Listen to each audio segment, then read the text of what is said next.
اسم مصر كبير جدا. عشان كده تعبنا عشان نجينا كلنا من مناطق كتيره جدا عشان نشارك في مؤتمر اقتصادي يسعى لوجود حلول اقتصاديه تخلص مصر من حاله الركود الاقتصادي والركود الفكري. الركود الاقتصادي والركود الفكري الموجود في مصر عقب احداث الثوره. انا اسف قبل ما اتكلم عن الموضوع بشكل طويل جدا فيه، ولكن هي في نقاط قليله جدا.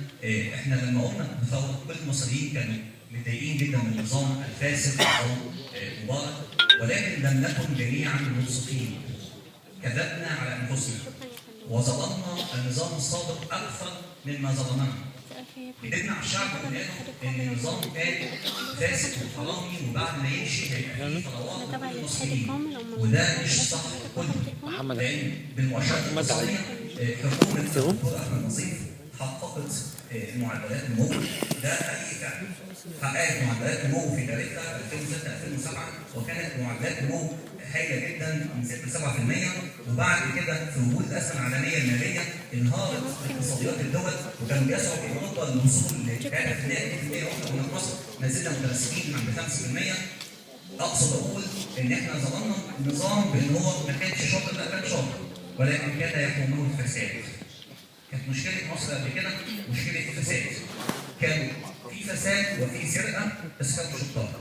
دلوقتي مصر مشكلتها ان اللي بيقود مصر من قيادات موجوده في الحكم وقيادات في المعارضه للاسف مش شطار، مش عارفين يختلفوا مع بعض، مش عارفين يقودوا مصر انها تاخد خطوات لقدام. وكانت هناك فرصه تاريخيه عقب الثوره، حاله من النشوه وحاله من الفرح، كل مصر عايزه تطلع لقدام، لكن للاسف الطمع في السلطه والطمع في الظهور هو اللي اساء لنا ووصل مصر اللي احنا فيه دلوقتي حاله جنود.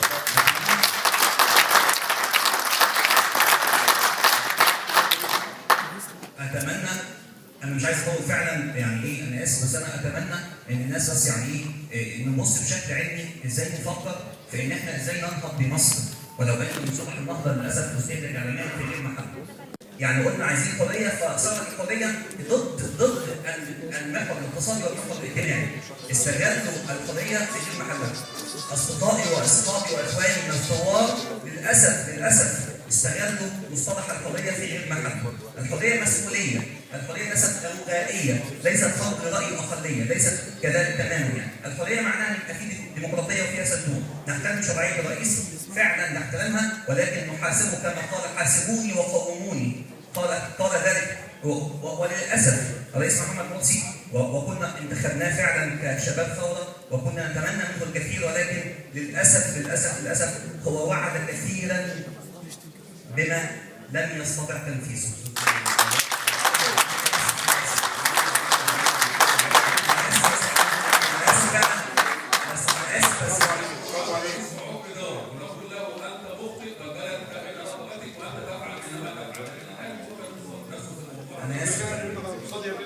انا اسف يعني انا جايين المحور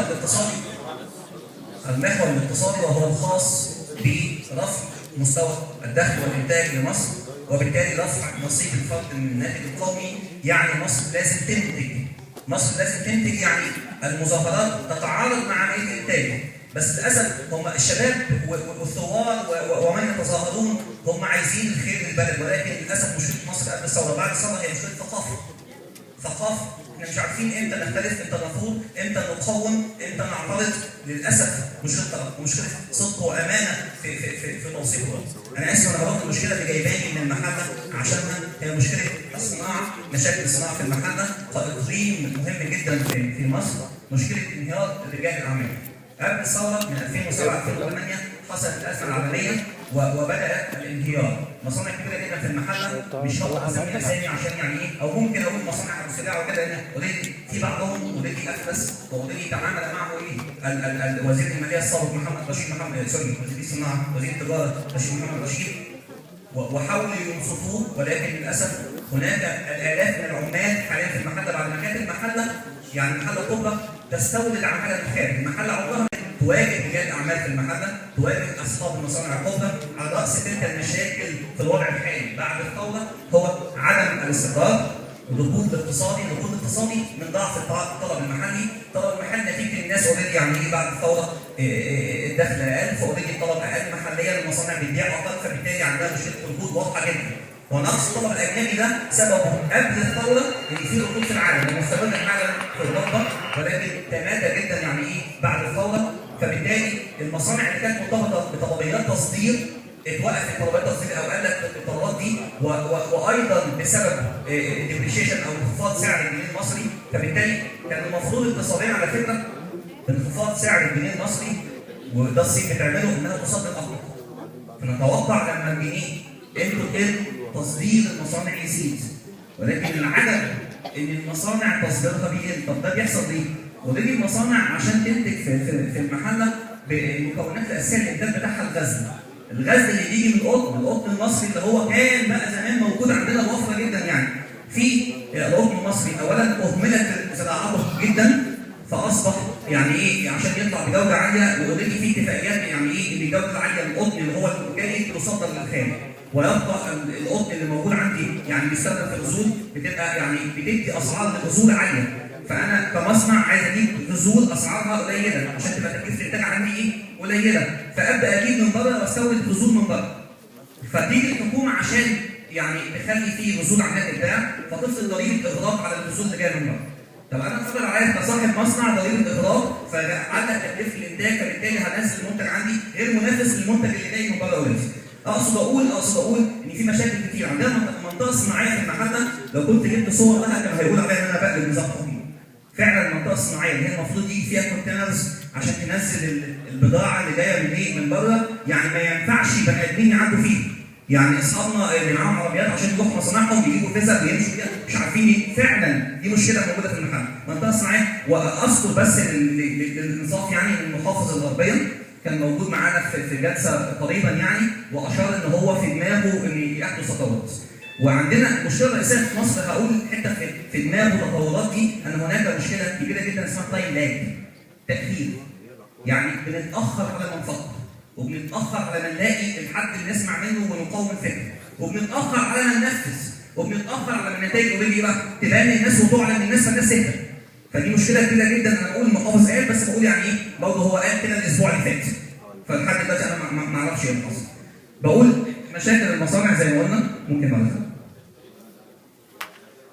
مشاكل المصانع قلنا الركود الاقتصادي وعدم الاستقرار، بعد كده ارتفاع تكاليف الانتاج، عدم الدعم الكافي للتصدير وهو قطاع مهم جدا يجب ان نصل له. التصدير في المحله بيجيب عمله صعبه للبلد، فلازم يدعم عشان يعني اوريدي يجيب عمله صعبه للبلد والبلد تستفيد منها، في ظل يعني ايه ان احنا عملنا سياسات كبيره جدا عشان نحافظ على ايه؟ على الجنيه اكتر والدولار يجيب من قطر الى اخره. طب ما احنا عندنا في صناعات ينفع تصدر وتجيب لنا اوريدي بقى عمله صعبه.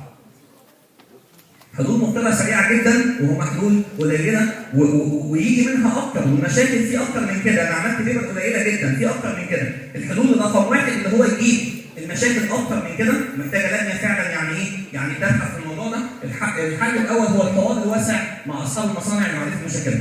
فوجئت وانا بعدي على اصحاب مصانع ومنهم رئيس غرفه صناعه ملابس الجاهزه على مستوى مصر هو احمد الشعراوي. ده اوريدي جلست معه وخدت منه كده يعني ايه؟ بريف كده عن ايه اللي حصل. فقال لي حاجه غريبه جدا، قال لي ما حدش قاعد معانا.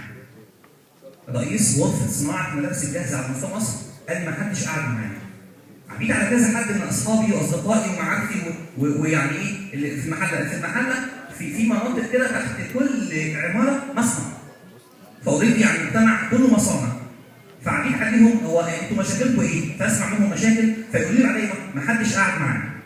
عشان اكون منصف جدا يعني ايه انا مش هينفع اجي اقول هنا كده من غير ما اروح يعني ايه. فرحت الحزب حريه عداله وعلاقتي بهم طيبه جدا. قدمت لهم بيبر على فكره. لو حد هنا من حزب حريه عداله يتاكد ان قدمت البيبر. انا اسف. توصيات على فكره.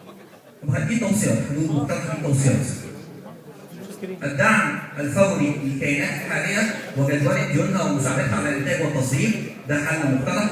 تطمين اوضاع المصانع وادراكها داخل الاقتصاد الرسمي، لان عندنا مشكله جدا ان المصانع كثير منها اقتصاد خفي غير مدرك. ده برضه مشكله ثقافيه كبيره جدا ان صاحب المصنع حاسس وهو رايح يقنن وضعه ويقيد عنده العمال ويدفع لهم تامينات وضرائب والكلام ده كله ان هو الحكومه هتعامله بطريقه هيخطفوه.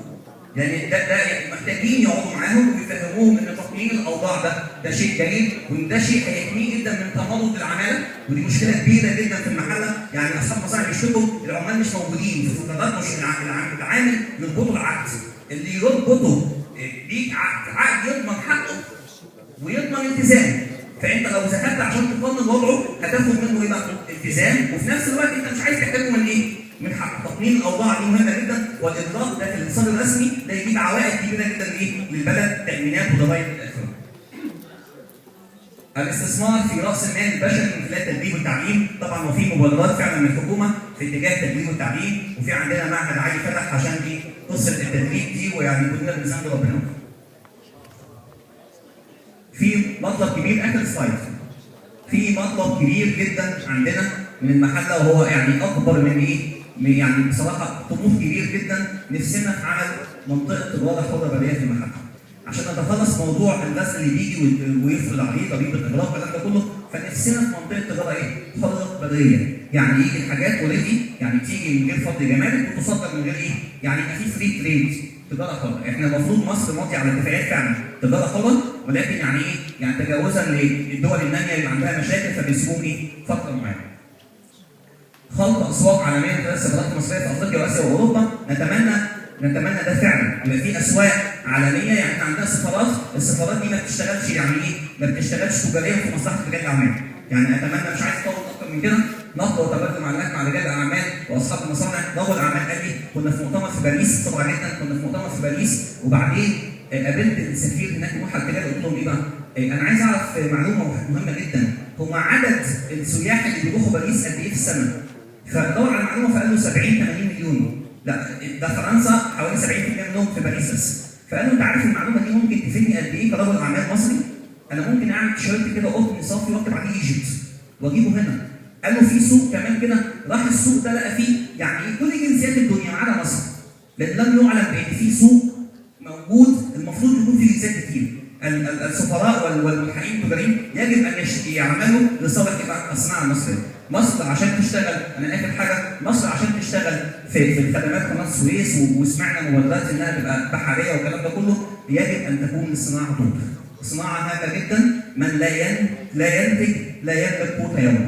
شكرا جدا واسف جدا على الطلب.